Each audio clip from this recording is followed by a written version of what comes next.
Shriram borewell. आमच्याकडे बोरवेलसाठी 6 inch मोठे hole असलेली 500 फुटांपर्यंत खुदाई करून मिळेल। ग्राहकांना आमच्याकडून सर्वे करून बोरवेल मारून देखील पाणी न मिळाल्यास 100% रक्कम परत केली जाईल। आमचा पत्ता न्यू शिरोडा नाका, माझगाव रोड, पाटील बिल्डिंग, सावंतवाडी। संपर्क 77 74 85 10 04 किंवा 94 20 29 37 99। 3 वर्ष होऊन आणि त्यासाठी मागणी करून देखील राष्ट्रीय आर्थिक दुर्बल घटक योजनेअंतर्गत मिळणारी शिष्यवृत्ती मिळाली नसल्याने विद्यार्थी आणि पालकांवर उपोषणाला बसण्याची वेळ आली आहे। कुडाळ हायस्कूलच्या हलगर्जीपणामुळे मुलं शिष्यवृत्तीपासून वंचित राहिल्याचा आरोप पालकांनी केला असून शिष्यवृत्ती मंजूर होऊन सुद्धा मुलांच्या खात्यात रक्कम जमा न झाल्याने पालकांनी आज पत्रकार परिषद घेऊन 26 जानेवारी रोजी उपोषणाला बसण्याचा इशारा दिला। केंद्र सरकारच्या आर्थिकदृष्ट्या दुर्बल योजनेअंतर्गत ज्या मुलांचे पालक शासकीय सेवेत नाहीत त्यांच्यासाठी ही शिष्यवृत्ती दिली जाते। इयत्ता 8वीमध्ये ही परीक्षा होते आणि त्यात यशस्वी विद्यार्थ्यांना वार्षिक 12,000 अशी शिष्यवृत्ती पुढे 4 वर्ष मिळते। कुडाळ हायस्कूलच्या नेहा विजय प्रभू तेंडुलकर, निकिता विजय प्रभू तेंडुलकर, वीणा दत्ताराम गोलतकर, तन्वी गुरुनाथ सावंत, ऋग्वेद आशिष प्रभू आणि संस्कार दत्तात्रय उपाध्ये या विद्यार्थ्यांनी 2018-19ला ही परीक्षा दिली होती आणि त्यांना ही शिष्यवृत्ती मिळाली देखील होती। पण आज 3 वर्ष झाली तरी या मुलांच्या खात्यात एकही रुपया जमा झालेला नाही। 2018-19 साली कुडाळ हायस्कूलच्या मुलांनी NMMS ही परीक्षा शिष्यवृत्ती परीक्षा दिली होती आणि त्या परीक्षेला कुडाळ हायस्कूलचे 7 विद्यार्थी शिष्यवृत्ती पात्र झालेले आहेत। असं असताना आजपर्यंत त्या विद्यार्थ्यांना कोणत्याही प्रकारची शिष्यवृत्तीचा लाभ हा मिळालेला नाही आहे। त्या संदर्भात गेली 2 वर्ष मी सतत शिक्षणाधिकारी ओरोस त्यावेळेचे कडूस साहेब यांच्याशी संपर्क साधला असता त्यांनी मला असं उत्तर दिलं होतं की या मुलांना शिष्यवृत्ती कोरोनामुळे पैसे नसतील, ते आले की त्यांच्या अकाउंटला डायरेक्ट जमा होतील, अशीच उत्तरं त्यांच्याकडे मिळत होती। परंतु ही मुलं आज त्यावेळी ती 8वी असताना त्यांनी परीक्षा दिली होती, ही मुलं आज 11वीमध्ये गेलेली आहेत।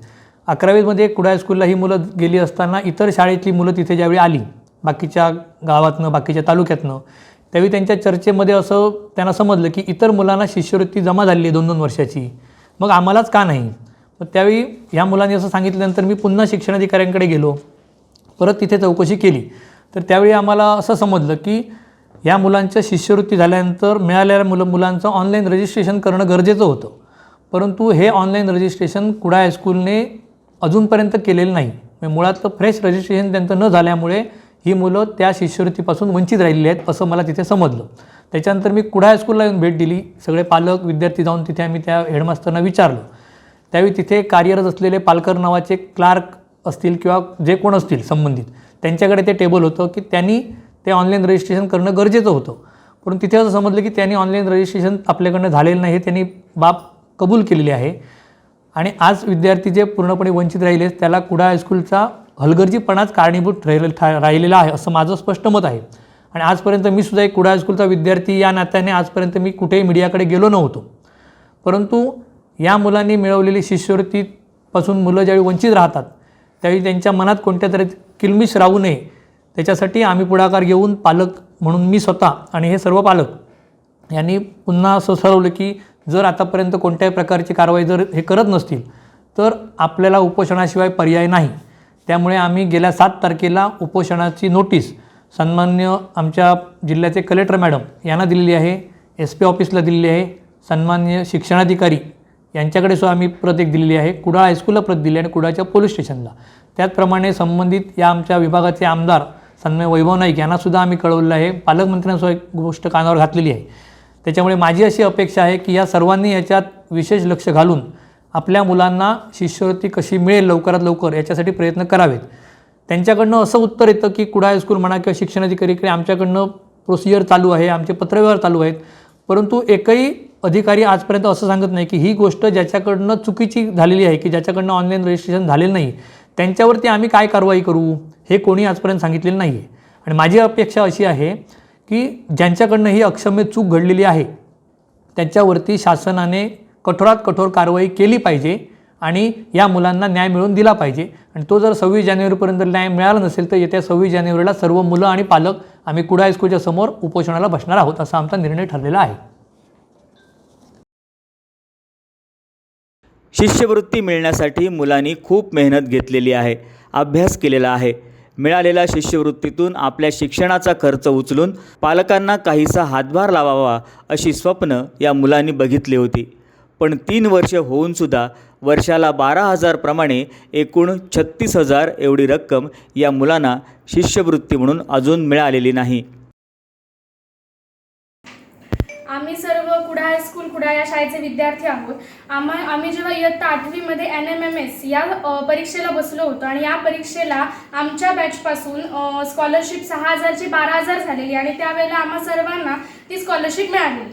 परंतु आता आम्ही सर्वजण 11वीत आहोत तरीसुद्धा आम्हाला एकही रुपया त्या स्कॉलरशिपचा मिळालेला नाही आहे आणि या सर्वाला कुडाळ हायस्कूल कुडाळ जबाबदार आहे असं मला वाटतं. ही स्कॉलरशिप आता मिळणं खूप गरजेचं आहे, कारण पुढे जाऊन आम्हाला ते आम्ही जेव्हा पैसे कमवू तेव्हा ते नक्कीच मिळतील. परंतु आता जे आम्हाला शिक्षण घ्यायचं आहे त्या शिक्षणासाठी या स्कॉलरशिपची आम्हाला खूप गरज आहे आणि ती स्कॉलरशिप मिळणं मला खूप महत्त्वाचं वाटतं. आम्हाला जर ही स्कॉलरशिप मिळालीच नाही तर आमच्या हुशारीचा आणि आम्ही घेतलेल्या मेहनतीचा उपयोगच काय. त्यामुळे आम्हाला ही स्कॉलरशिप प्राप्त व्हावी एवढंच आमची मागणी आहे. खरं तर केंद्र सरकारनं मुलांना आणि पालकांना आर्थिक हातभार लावावा यासाठी ही NMMS शिष्यवृत्ती योजना सुरू केली.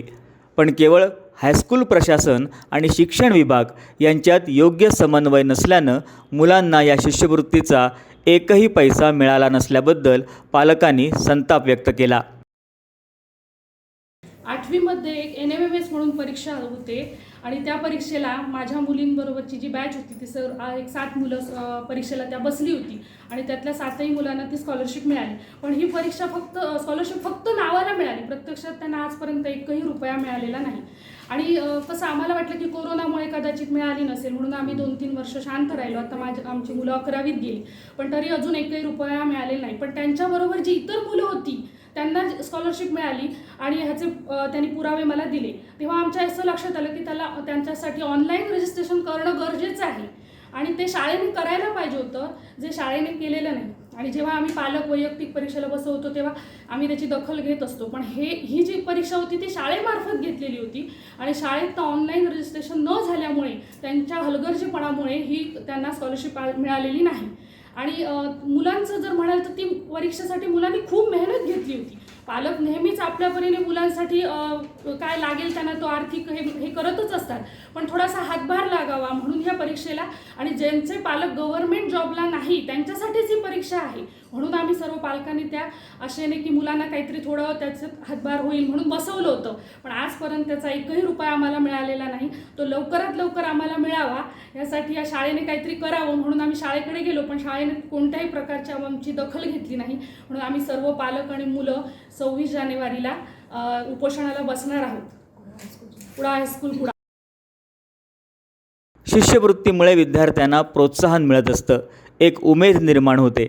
8वी ते 12वी ही वर्ष मुलांच्या शैक्षणिक आयुष्यातली खूप महत्त्वाची वर्षे आहेत. त्यामुळे या काळात मिळणारी शिष्यवृत्ती खूप महत्त्वाची असते. थोडके नाहीत तर केंद्र सरकारच्या माध्यमातून 4 वर्षाचे प्रत्येक विद्यार्थ्याचे एकूण 48,000 रुपये अशी मुलांना शिष्यवृत्ती मिळते. पण कोणाच्या तरी चुकीमुळे जर ही शिष्यवृत्ती मिळत नसेल तर संबंधित यंत्रणेनं लक्ष घालून या मुलांना न्याय मिळवून देणं आवश्यक ठरतं. निलेश जोशी, कोकणशाही, कुडाळ. असे नवनवीन व्हिडिओ पाहण्यासाठी कोकणशाहीचं यूट्यूब चॅनल सबस्क्राईब करा व बेल बटन प्रेस करा. तसेच फेसबुक पेज लाईक करा आणि इंस्टाग्राम पेज व ट्विटर पेजला फॉलो करायला विसरू नका.